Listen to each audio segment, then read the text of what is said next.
चलिए ज्योग्राफी के देखते हैं। एनसीईआरटी क्लास 11 के भौतिक पर्यावरण वाले पुस्तक की तीसरा चैप्टर है। चैप्टर के नाम है अपवाह तंत्र। आपने वर्षा ऋतु में बहती हुई नदियाँ, नाले और वाहिकाएं देखी होगी जो अतिरिक्त जल बहा कर ले जाती है। अगर ये वाहिकाएं ना होती तो बड़े पैमाने पर बाढ़ आ जाती, और जहाँ ये वाहिकाएं अवरुद्ध या अस्पष्ट है वहाँ बाढ़ का आना एक सामान्य परिघटना है। निश्चित अवकाओं के माध्यम से हो रहे जल प्रवाह को अपवाह तंत्र कहते हैं। और इन वाहिकाओं की जाल को अपवाह तंत्र कहा जाता है। किसी क्षेत्र का अपवाह तंत्र वहाँ के भूवैज्ञानिक समय अवधि, चट्टानों की प्रकृति एवं संरचना, स्थलाकृति, ढाल, बहते जल की मात्रा और बहाव की अवधि का परिणाम होता है। क्या आपके शहर या गांव के पास कोई नदी है? क्या आप कभी वहां नौकाएं करने अथवा नहाने के लिए गए हैं? और क्या यह नदी बारहमासी है या अल्पकालिक, यानी केवल वर्षा ऋतु में ही पानी अन्यथा सूखी रहती है? और क्या आप जानते हैं कि नदी सदैव एक ही दिशा में क्यों बहती है? और आपने भूगोल की अन्य जो 2 पुस्तकों में ढालों के बारे में पढ़ा था, वो तो क्या आप जल के एक दिशा से दूसरी दिशा में बहने का कारण बता सकते हैं उन नदियों का? उत्तर में हिमालय तथा दक्षिण में पश्चिम घाट से निकलने वाली नदियां पूर्व की ओर ही क्यों बहती है? और बंगाल की खाड़ी में अपना जल विसर्जित क्यों करती है? एक नदी विशिष्ट क्षेत्र में अपना जल बहा कर लाती है जिसे जल ग्रहण क्षेत्र कहा जाता है। या एक नदी एवं उसकी सहायक नदियां द्वारा अपवाहित क्षेत्र को अपवाह द्रोणी कहते हैं। और एक अपवाह द्रोणी को दूसरे से अलग करने वाली सीमा को जल विभाजक या जल संभर कहते हैं। बड़ी नदियों के जल ग्रहण क्षेत्र को नदी द्रोणी, जबकि छोटी नदियों वाले नालों द्वारा अपवाहित क्षेत्र को जल संभर भी कहा जाता है। नदी द्रोणी का आकार बड़ा होता है जबकि जल संभर का आकार छोटा होता है। नदी द्रोणी एक जल संभर एकत्र के परिचायक है और इसके एक भाग में परिवर्तन का प्रभाव तथा अन्य भागों और पूर्ण क्षेत्र में देखा जा सकता है। इसलिए इन्हें सूक्ष्म, मध्यम और बृहद नियोजन इकाइयों और क्षेत्रों के रूप में लिया जाता है। भारतीय अपवाह तंत्र को विभिन्न आधारों पर वर्गीकृत किया जा सकता है। समुद्र में जल विसर्जन के आधार पर इसे 2 समूहों में बांटा जा सकता है। जैसे पहला है अरब सागर का अपवाह तंत्र और बंगाल की खाड़ी का अपवाह तंत्र। ये अपवाह तंत्र दिल्ली, कटक, अरावली और सह्याद्री द्वारा विलग किए गए हैं। और जो चित्र में यहाँ दिखाया गया है, इस जल विभाजक को एक रेखा द्वारा दर्शाया जाता है। और कुल अपवाह क्षेत्र का लगभग 77% भाग, जिसमें गंगा, ब्रह्मपुत्र, महानदी, कृष्णा आदि नदियाँ शामिल है, और बंगाल की खाड़ी में जल विसर्जित करती है। जबकि 23% क्षेत्र इसमें सिंधु नदी, नर्मदा नदी, तापी, माही और पेरियार नदियाँ है और अपना जल अरब सागर में गिराती है। जल संभर क्षेत्र के आकार के आधार पर भारतीय अपवाह द्रोणियों को 3 भागों में बांटा गया है। प्रमुख नदी द्रोणी पहला है, जिनका अपवाह क्षेत्र 20,000 वर्ग किलोमीटर से अधिक है। इसमें 14 नदी द्रोणियां शामिल है, जैसे गंगा, ब्रह्मपुत्र, कृष्णा, तापी, नर्मदा, माही, पेनार, साबरमती, बराक आदि है। दूसरा है मध्य नदी द्रोणी, जिनका अपवाह तंत्र 2,000 से 20,000 वर्ग किलोमीटर है। इसमें 44 नदी द्रोणियां हैं, जैसे कालिंदी नदी है, पेरियार है, मेघालय आदि नदियां हैं। और तीसरा है लघु नदी द्रोणी, जिसका अपवाह क्षेत्र 2,000 वर्ग किलोमीटर है से कम है और इसमें न्यून वर्षा के क्षेत्रों में बहने वाली बहुत सी नदियां शामिल हैं। और नदियों का उद्गम स्रोत हिमालय पर्वत है और वे अपना जल बंगाल की खाड़ी या अरब सागर में विसर्जित करती है। उत्तर भारत की इन नदियों की पहचान कीजिए। और प्रायद्वीपीय पठार की बड़ी नदियों का उद्गम स्थल पश्चिम घाटी है और ये नदियां बंगाल की खाड़ी में जल विसर्जित करती है। दक्षिण भारत की इन नदियों की भी पहचान कीजिए। नर्मदा और तापी 2 बड़ी नदियाँ, इसका अपवाह नर्मदा और तापी 2 बड़ी नदियाँ, इसका ये अपवाद है। और ये और अनेक छोटी नदियां अपना जल अरब सागर में विसर्जित करती है। पश्चिमी तटीय क्षेत्र में कोंकण से मलाबार तट तक पहुंचने वाली नदियों के भी नाम बताइए। और उद्गम के प्रकार, प्राकृतिक और विशेषताओं के आधार पर भी भारतीय अपवाह तंत्र को हिमालय अपवाह तंत्र और प्रायद्वीपीय अपवाह तंत्र में विभाजित किया जा सकता है। यद्यपि इस विभाजक योजनाओं में चंबल, बेतवा, सोन आदि नदियों के वर्गीकरण में समस्या उत्पन्न होती है, क्योंकि उत्पत्ति और आयु में भी ये हिमालय से निकलने वाली नदियों से पुरानी है। और फिर भी यह अपवाह तंत्र वर्गीकरण का सर्वाधिक मान्य आधार है। इस पुस्तक में इसी का अनुसरण किया गया है। और ये मुख्य अपवाह प्रतिरूप है। जो पहला है, जो अपवाह प्रतिरूप पेड़ की शाखाओं से अनुरूप हो उसे वृक्षाकार प्रतिरूप कहा जाता है, जैसे उत्तरी मैदान की नदियाँ। दूसरा है, जब नदियाँ किसी पर्वत से निकलकर सभी दिशाओं में बहती है तो इसे अरियर प्रतिरूप कहा जाता है, जैसे अमरकंटक पर्वत श्रृंखला से निकलने वाली नदियाँ इस अपवाह प्रतिरूप के अच्छे उदाहरण हैं। तीसरा है, जब मुख्य नदियाँ एक दूसरे के समानांतर बहती है तथा सहायक नदियाँ इसमें समकोण पर मिलती है तो ऐसे प्रतिरूप को जालीनुमा अपवाह प्रतिरूप कहते हैं। और चौथा है, जब सभी दिशाओं में नदियाँ बहकर किसी झील या गर्त से में विसर्जित होती है तो इस अपवाह प्रतिरूप को अभिकेंद्रिक प्रतिरूप कहा जाता है। देखते हैं भारत के अपवाह तंत्र के बारे में। भारतीय अपवाह तंत्र में अनेक छोटी बड़ी नदियां शामिल है। अब ये 3 बड़ी भू आकृतिक इकाइयों की उदय, विकास, प्रक्रिया और वर्षण की प्रकृति और लक्षणों के परिणाम स्वरूप उत्पन्न हुई है।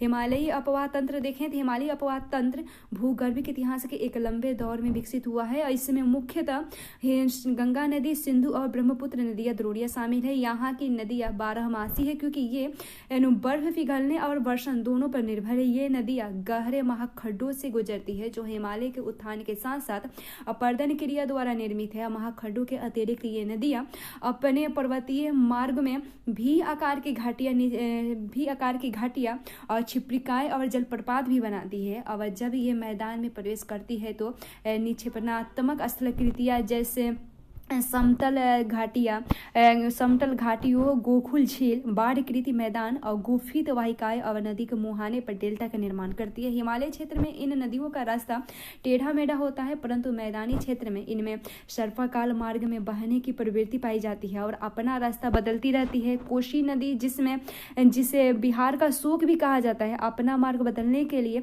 कुख्यात रहती है और यह नदी पर्वतों के ऊपरी क्षेत्रों से भारी मात्रा में अवसाद लाकर मैदानी भाग में जमा करती है और इससे नदी मार्ग अवरुद्ध हो जाते हैं और परिणाम स्वरूप नदी अपना मार्ग बदल लेती है। और कोसी नदी ऊपरी पर्वतीय क्षेत्र से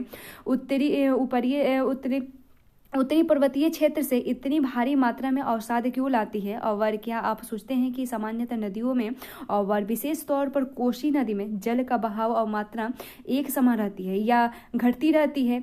नदी में कब जल की मात्रा अत्यधिक होती है और बाढ़ के सकारात्मक और नकारात्मक प्रभाव क्या होते हैं? हिमालय पर्वतीय अपवाह तंत्र का विकास देखें। हिमालय पर्वतीय नदियों के विकास के बारे में मतभेद है और यद्यपि भूवैज्ञानिक मानते हैं कि मायोसीन कल्प में यानी लगभग 2.4 करोड़ वर्ष से 50 लाख वर्ष पहले एक विशाल नदी जिसे शिवालिक या इंडो ब्रह्म कहा जाता है और हिमालय के संपूर्ण अनुर्दैर्ध्य विस्तार के साथ असम में पंजाब तक बहती थी और अंत में निचले पंजाब के पास सिंध की खाड़ी में अपना पानी विसर्जित करती थी। और शिवालिक पहाड़ियों की असाधारण निरंतरता, इनके सरोवर उद्गम और इनका जलोढ़ निक्षेप से बना होना जिससे रेत, मृत्तिका, चिकनी मिट्टी, गुलाश्म और कोगलोमेटर शामिल है और इसका धारणा भी पुष्टि करते हैं। और ऐसा माना जाता है कि कालांतर में इंडो ब्रह्म नदी 3 मुख्य अपवाह तंत्रों में बट गई।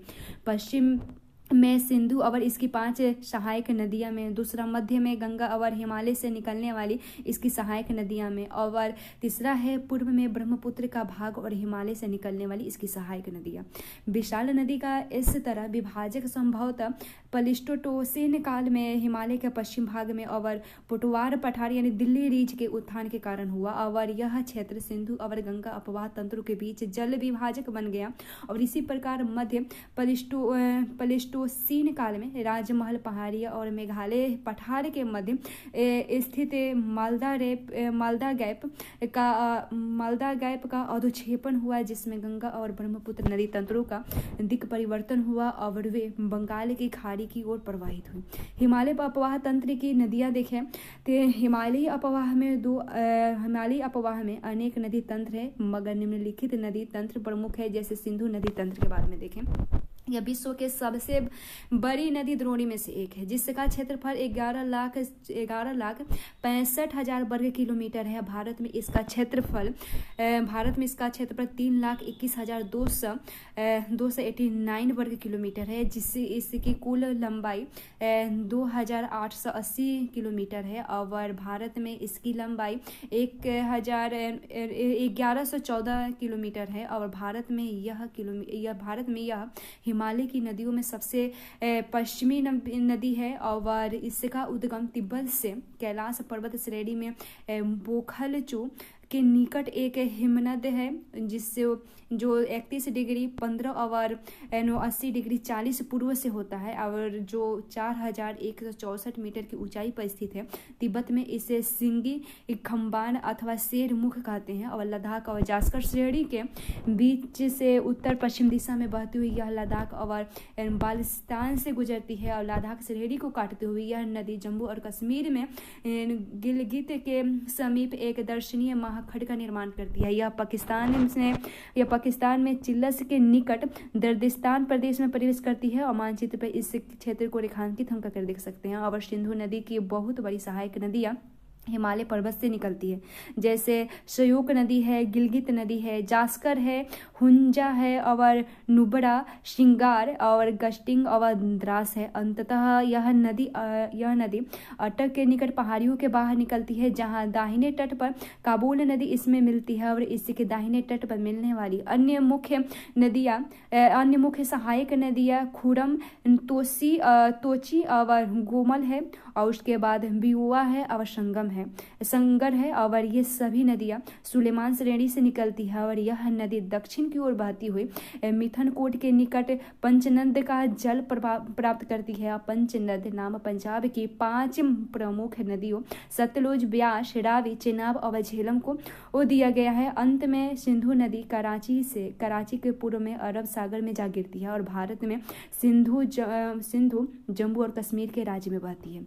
झेलम जो सिंधु की महत्वपूर्ण सहायक नदियां हैं, कश्मीर घाटी के दक्षिण पूर्व भाग में पीर पंजाल गिरिपद में स्थित बेरीनाग झरने से निकलती है। और पाकिस्तान में प्रवेश करने से पहले यह नदी श्रीनगर और बुलर झील से बहते हुए एक तंग और गहरे महाखंड से गुजरती है। पाकिस्तान में झंग के निकट यह चेनाब नदी से मिलती है। चेनाब सिंधु की सबसे बड़ी सहायक नदी है। और यह चंद्रा और भागा को सरिताओं के मिलने से बनती है। और ये सरिताएं हिमालय प्रदेश के लंग के निकट तारी में आपस में मिलती है। और इसलिए इसे चंद्रभागा के नाम से जाना जाता है। पाकिस्तान में प्रवेश करने से पहले यह नदी 1180 किलोमीटर बहती है।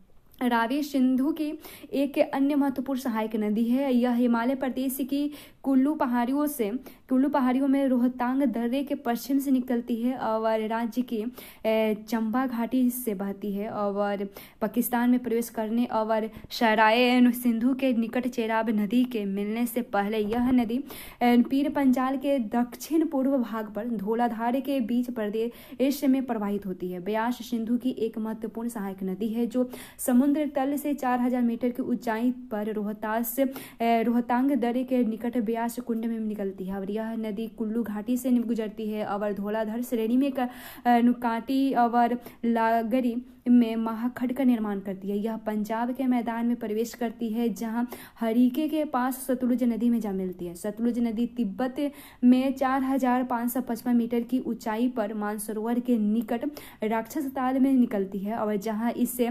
लॉगचेन खम्बाब के नाम से जाना जाता है। और भारत में प्रवेश करने से पहले यह लगभग 400 किलोमीटर तक सिंधु नदी के समानांतर बहती है और रोपड़ के एक महाखंड से निकलती है। और यह हिमालय पर्वत श्रेणी में सिपकिलन से बहती हुई पंजाब के मैदान में प्रवेश करती है। और यह एक पूर्ववर्तीय नदी है और यह एक अत्यंत महत्वपूर्ण सहायक नदी है, क्योंकि यह खाबरा नागल परियोजना के नहर तंत्र का पोषण करती है। और गंगा नदी तंत्र के बारे में देखें तो अपनी द्रोणी और संस्कृति महत्व दोनों के दृष्टिकोण से गंगा भारत की सबसे महत्वपूर्ण नदी है। और यह नदी उत्तराखंड राज्य के उत्तरकाशी जिले में गोमुख के निकट गंगोत्री हिमनद से 3900 मीटर की ऊंचाई से निकलती है और यहाँ यह भागीरथी के नाम से जानी जाती है। यह मध्य और लघु हिमालय श्रेणियों को काट कर तंग महाखंडों से होकर गुजरती है। देवप्रयाग में भागीरथी अलकनंदा से मिलती है और इसके बाद गंगा कहलाती है। अलकनंदा नदी का स्रोत बद्रीनाथ के ऊपर सतोपथ हिमनद है और ये अलकनंदा ढोली और विष्णु गंगा धाराओं से मिलकर बनती है जो जोशीमठ या विष्णु प्रयाग में मिलती है। अलकनंदा की अन्य सहायक नदी पिंडार है जो इससे कर्ण प्रयाग में मिलती है और जबकि मंदाकिनी या काली गंगा इससे रुद्र प्रयाग में मिलती है और गंगा नदी हरिद्वार में मैदान में प्रवेश करती है। यहाँ से यह पहले दक्षिण की ओर फिर दक्षिण पूर्व की ओर और फिर पूर्व की ओर बहती है और अंत में यह दक्षिणी मुखी होकर दो जल वितरिकाओं यानी धाराओं भागीरथी और पद्मा में विभाजित हो जाती है और इस नदी की लंबाई 25 किलोमीटर है और यह उत्तराखंड में 110 किलोमीटर उत्तर बहती है और उत्तर प्रदेश में 1450 किलोमीटर बहती है। बिहार में 445 किलोमीटर बहती है और पश्चिम बंगाल में 520 किलोमीटर मार्ग तय करती है। और गंगा द्रोणी केवल भारत में लगभग 8.6 लाख वर्ग किलोमीटर क्षेत्र में फैली हुई है और यह भारत का सबसे बड़ा अपवाह तंत्र है जिससे उत्तर में हिमालय से निकलने वाली 12मासी और अनित्यवाही नदियां और दक्षिण में प्रायद्वीप से निकलने वाली अनित्यवाही नदियां शामिल है। अश्रोन इसके दाहिने किनारे पर मिलने वाली प्रमुख सहायक नदी है। बाएं तट पर मिलने वाली महत्वपूर्ण सहायक नदियां रामगंगा है, गोमती है, घाघरा है, गंडक है, कोशी और महानंदा है और सागर द्वीप के निकट यह नदी अंततः बंगाल की खाड़ी में जा गिरती है।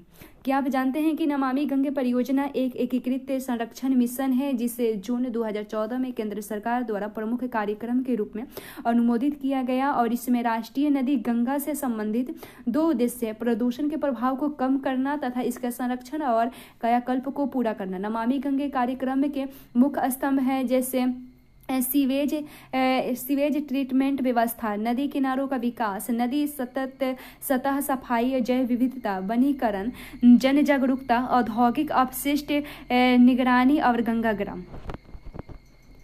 यमुना गंगा की सबसे पश्चिम और सबसे लंबी सहायक नदी है। इसका स्रोत यमुनोत्री हिमनद है जो हिमालय में बंदरपूछ श्रेणी की पश्चिम ढाल पर 6316 मीटर ऊंचाई पर स्थित है। अब प्रयाग यानी इलाहाबाद में इसका गंगा से संगम होता है। प्रायद्वीप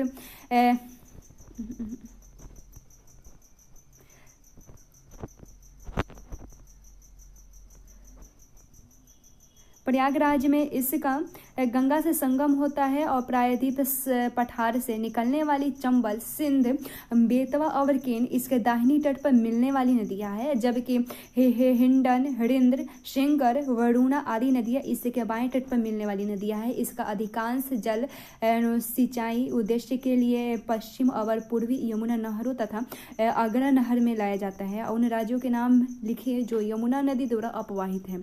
चंबल नदी मध्य प्रदेश के मालवा पठार के महू के निकट निकलती है और उत्तरमुखी होकर एक महाखड्ड से बहती हुई राजस्थान में कोटा पहुंचती है जहां इस पर गांधी सागर बांध बनाया गया है और कोटा से यह बूंदी, सवाई माधोपुरी और ढोलपुर होती हुई यमुना नदी में मिल जाती है। चंबल अपनी उत्खात भूमि वाली भू आकृति के लिए प्रसिद्ध है जिसे चंबल खड्ड कहा जाता है और गंडक नदी 2 धाराओं काली गंडक और त्रिशूल गंगा के मिलने से बनती है और यह नेपाल हिमालय में धौलागिरी और माउंट एवरेस्ट के बीच निकलती है और मध्य नेपाल को अपवाहित करती है। बिहार के चंपारण जिले में यह गंगा मैदान में प्रवेश करती है और पटना के निकट सोनपुर में गंगा नदी में जा मिलती है। घाघरा नदी मापचांचुंगो हिमनद से निकलती है और तथा तिला, सेती और बेरी नामक सहायक नदियों का जल ग्रहण करने के उपरांत यह शीशा पानी में एक गहरे महाखड्ड का निर्माण करती बहती हुई पर्वत से बाहर निकलती है। और शारदा नदी जो काली गंगा के नाम से जाना जाता है, तो इसके मैदान में मिलती है और अंततः छपरा में यह गंगा नदी में विलीन हो जाती है। और कोसी एक पूर्ववर्तीय नदी है जिसका स्रोत तिब्बत में माउंट एवरेस्ट के उत्तर में है और जहाँ से इसकी मुख्य धारा अरुण निकलती है। और नेपाल में मध्य हिमालय को पार करने के बाद इसमें पश्चिम से सोन कोसी और पूर्व में तमोर कोसी मिलती है। अरुण नदी से मिलकर यह सप्तकोसी बनाती है। रामगंगा नदी रेगसेन के निकट गढ़वाल की पहाड़ियों से निकलने वाली अपेक्षाकृत छोटी नदी है। शिवालिक को पार करने के बाद यह अपना मार्ग दक्षिण पश्चिम दिशा की ओर बहाती है और उत्तर प्रदेश में नाजिबाबाद के निकट मैदान में प्रवेश करती है और अंत में कन्नौज के निकट यह गंगा नदी में मिल जाती है। और छोटा नागपुर पठार के पूर्वी किनारों पर दामोदर नदी बहती है और भ्रंश घाटी से होती हुई हुगली नदी में गिरती है। और उसके बाद बराकर इसकी एक मुख्य सहायक नदी है। कभी बंगाल का शोक कही जाने वाली इस नदी को दामोदर घाटी कॉर्पोरेशन नामक एक बहुउद्देशीय परियोजना के ने बस में कर लिया। और शारदा या सरयू नदी का उद्गम नेपाली हिमालय में मिलाई हिमनद में है और जहां इसे गौरी गंगा के नाम से जाना जाता है। यह भारत नेपाल सीमा के साथ बहती हुई जहां इसे काली या चाईक कहा जाता है घाघरा नदी में मिल जाती है। और गंगा नदी की एक अन्य महत्वपूर्ण सहायक महानंदा है जो दार्जिलिंग पहाड़ियों से निकलती है और यह नदी पश्चिम बंगाल में गंगा के बाएं तट पर मिलने वाली अंतिम सहायक नदी है। और गंगा के दक्षिण तट पर सोन एक बड़ी सहायक नदी है जो अमरकंटक पठार से निकलती है और पठार के उत्तरी किनारे पर जलप्रपातों की श्रृंखलाएं बनाती हुई यह नदी पटना से पश्चिम में आरा के पास गंगा नदी में विलीन हो जाती है। उसके बाद ब्रह्मपुत्र नदी तंत्र के बारे में देखें तो विश्व की सबसे बड़ी नदियों में से एक ब्रह्मपुत्र का उद्गम कैलाश पर्वत श्रेणियों में मानसरोवर झील के निकट चेमायुगुंड हिमनद से हुआ है। और यहाँ से यह पूर्व दिशा में अनुदैर्ध्य रूप में बहती हुई दक्षिण तिब्बत के शुष्क और समतल मैदान में लगभग 1200 किलोमीटर की दूरी तय करती है। और जहां इसे सांगोपो के नाम से जाना जाता है जिसका अर्थ है शोधक। तिब्बत के रांगो साकुपो इससे के दाहिने तट पर एक प्रमुख सहायक नदी है। और मध्य हिमालय में नामचा बड़वा के निकट जिसकी लंबाई है 7755 मीटर उसके निकट एक गहरे महाखड्ड का निर्माण करती हुई यह एक प्रक्षुब्ध और तेज बहाव वाली नदी के रूप में बाहर निकलती है। और हिमालय के गिरिपद में यह शीशंग या दिसंग के नाम से निकलती है। और अरुणाचल प्रदेश में शादिया कास्बे के पश्चिम में यह नदी भारत में प्रवेश करती है। दक्षिण पश्चिम दिशा में बहते हुए इसके के बाएं तट पर इसकी प्रमुख सहायक नदियां दिबांग या सिकांग और लोहित मिलती है। और इसके बाद यह नदी ब्रह्मपुत्र के नाम से जानी जाती है। असम घाटी में अपनी 750 किलोमीटर की यात्रा में ब्रह्मपुत्र में असंख्य सहायक नदियां आकर मिलती है। इसके बाएं तट की प्रमुख सहायक नदियां बुढ़ी दिहिंग और धनसरी है जो दक्षिण में मिलती है। और जबकि दाएं तट पर मिलने वाली महत्वपूर्ण सहायक नदियों में सुबनसिरी है, कामेंग है, मानस और संकोच नदी है। और सुबनसिरी जिसका उद्गम तिब्बत में है एक पूर्ववर्तीय नदी है। और ब्रह्मपुत्र नदी बांग्लादेश में प्रवेश करती है और फिर दक्षिण दिशा में बहती है।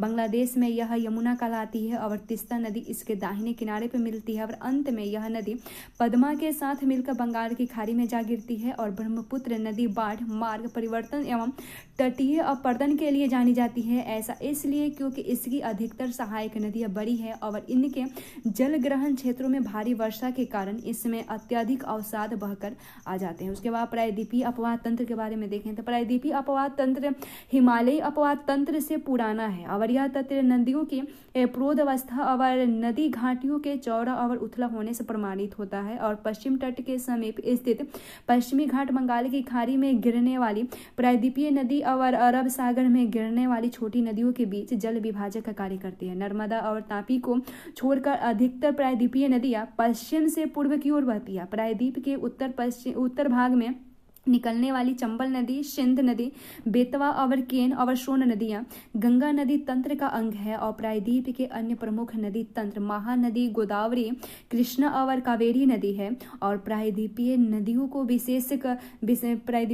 की विशेषता है कि ये एक सुनिश्चित मार्ग पर चलती है, विसर्प नहीं बनाती है और ये बारहमासी भी नहीं है। और यद्यपि भ्रंश घाटियों में बहने वाली नर्मदा और तापी इसका अपवाद है। और प्रायद्वीपीय अपवाद तंत्र का उद्विकास के बारे में देखें तो अति प्राचीन काल की 3 प्रमुख भूगर्भीय घटनाओं ने आज के प्रायद्वीपीय भारत के अपवाद तंत्र को स्वरूप प्रदान किया है। पहला है आरंभिक टर्शियरी काल के दौरान प्रायद्वीप के पश्चिमी पार्श्व का अवतलन या धसाव, जिससे यह समुद्र तल के नीचे गया और इससे मूल जल संभर के दोनों ओर नदी के सामान्यतः सममित योजना में गड़बड़ी हो गई। और दूसरा है हिमालय में होने वाले प्रोत्थान के कारण प्रायद्वीप खड्ड के उत्तरी भाग का अवतलन हुआ और परिणाम स्वरूप भ्रंश द्रोणियों का निर्माण भी हुआ। नर्मदा और तापी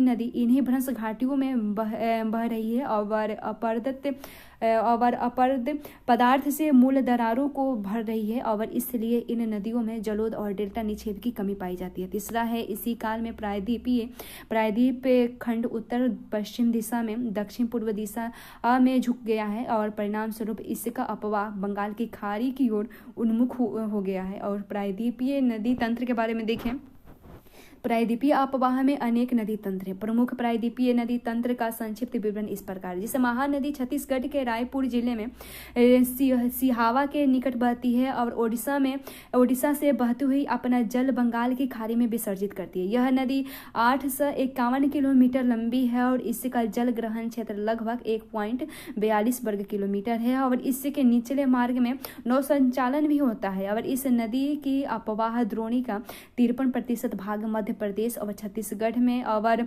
47% भाग ओडिशा राज्य में विस्तृत है। गोदावरी सबसे बड़ी प्रायद्वीपीय नदी तंत्र है और इसे दक्षिण गंगा के नाम से जाना जाता है। यह महाराष्ट्र में नासिक जिले से निकलती है और बंगाल की खाड़ी में जल विसर्जित करती है। इसकी सहायक नदियां महाराष्ट्र, मध्य प्रदेश, छत्तीसगढ़, ओडिशा और आंध्र प्रदेश राज्यों से गुजरती है। यह 1465 किलोमीटर लंबी नदी है जिसकी जल ग्रहण क्षेत्र 3.13 लाख वर्ग किलोमीटर है और इसके जल ग्रहण क्षेत्र का 49% भाग महाराष्ट्र में और 20% भाग मध्य प्रदेश और छत्तीसगढ़ में और शेष भाग आंध्र प्रदेश में पड़ता है। और इसकी मुख्य सहायक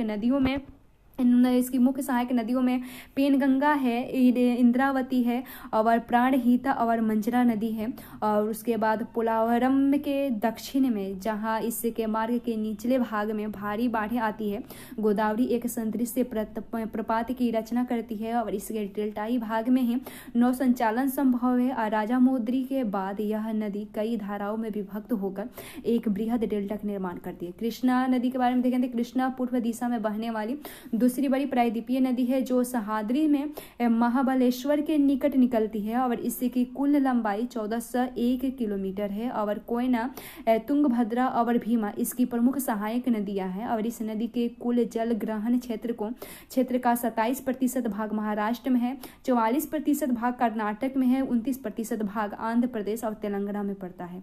उसके बाद कावेरी नदी है। कावेरी नदी कर्नाटक के कोडागु जिले में ब्रह्मगिरी पहाड़ियों से निकलती है जिसकी लंबाई 13 से 41 मीटर है और इसकी लंबाई और यह इस ब्रह्मगिरी पहाड़ी की लंबाई है 13 से 41 किलोमीटर और कावेरी नदी की लंबाई 800 किलोमीटर है और यह 81,155 वर्ग किलोमीटर क्षेत्र को अपवाहित करती है। प्रायद्वीप की यह अन्य नदियों की अपेक्षा कम उतार चढ़ाव के साथ यह नदी लगभग सारा साल बहती है और क्योंकि इसके ऊपरी जल ग्रहण क्षेत्र में दक्षिण पश्चिम मानसून यानी गर्मी में मानसून से और निम्न क्षेत्रों में उत्तरी पूर्वी मानसून यानी सर्दियों में वर्षा होती है। और इस नदी की द्रोणी का 3% भाग केरल में है, 41% भाग कर्नाटक में है और 56% भाग तमिलनाडु में पड़ता है। और इसकी महत्वपूर्ण सहायक नदियां काबिनी नदी है, भवानी नदी है और अमरावती नदी है। उसके बाद नर्मदा नदी अमरकंटक पहाड़ के पश्चिम पार्श्व से लगभग 1057 मीटर की ऊंचाई से निकलती है और दक्षिण में सतपुड़ा और उत्तर में विंध्याचल श्रेणी के मध्य यह भ्रंश घाटी में बहती हुई संगमरमर की चट्टानों में खूबसूरत महाखंड और जबलपुर के निकट धुआंधार जलप्रपात बनाती है। लगभग 13 से 12 किलोमीटर दूरी तक बहने के बाद यह भरूच के दक्षिण में अरब सागर में मिलती है और 27 किलोमीटर लंबा ज्वारनद मुख बनाती है और सरदार सरोवर परियोजना इसी नदी पर बनाई गई है। नर्मदा नदी के संरक्षण के लिए प्रारंभ की गई योजना नमामि देवी नर्मदे है और एक यात्रा के विषय में जानकारी एकत्रित करे और आपस में भी चर्चा करे। और ताप्ती नदी पश्चिमी दिशा में बहने वाली एक अन्य प्रमुख नदी है और मध्य प्रदेश में बेतूर जिले में मुल्ताई से निकलती है। यह 7 से 24 किलोमीटर लंबी नदी है और लगभग 65,145 वर्ग किलोमीटर क्षेत्र को अपवाहित करती है। इसके अपवाह तंत्र का 79% भाग महाराष्ट्र में है, 15% भाग मध्य प्रदेश में है और 6% भाग गुजरात में पड़ता है। अरावली देखें तो अरावली के पश्चिम में लूनी राजस्थान का सबसे बड़ा नदी तंत्र है और यह पुष्कर के समीप 2 धाराओं सरस्वती और सागरमती के रूप में उत्पन्न होती है जो गोविंदगढ़ के निकट आपस में मिल जाती है और यहाँ से यह नदी अरावली पहाड़ियों से निकलती है और लूनी कहलाती है और तलवारा तक यह पश्चिम दिशा में बहती है और तत्पश्चात दक्षिण पश्चिम दिशा में बहती हुई कच्छ के रण में जाकर मिलती है। यह संपूर्ण नदी तंत्र अल्पकालिक है। उसके बाद नदी जल उपयोग की सीमा के बारे में देखें।